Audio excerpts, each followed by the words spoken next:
We're going to talk about the extreme value theorem here. I'm just going to introduce what it is, and I'm not going to go through a formal proof of it. Okay. The extreme value theorem says the following. It says, okay, you have to have two conditions that hold for the following theorem to work. So let's say we've got a function f. So let's let f be a function that is continuous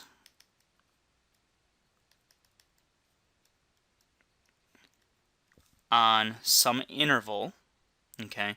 And specifically, we're going to make sure that that interval is closed. So number one is let f be a function that is continuous. Part two of that an interval that is closed.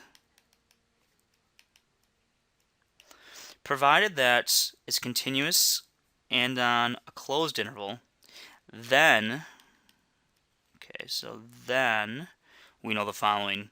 We know that f has both a minimum and a maximum.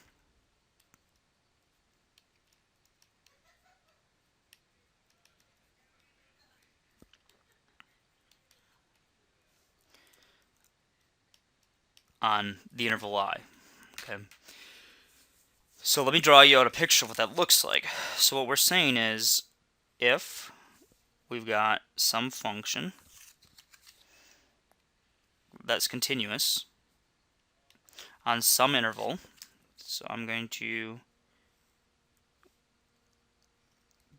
go like that for the interval. So this is my interval from, let's say, a to b. If I include a and I include b, and I guarantee that the function is continuous on that interval, then it'll take on a minimum and a maximum value. So that is, those two conditions are sufficient. Okay, it's not necessary that these two conditions hold. In fact, we can look at a function that is not continuous and has a minimum and maximum. Like, for example, let me show you a function here.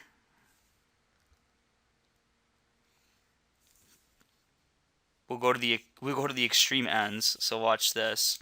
This function right here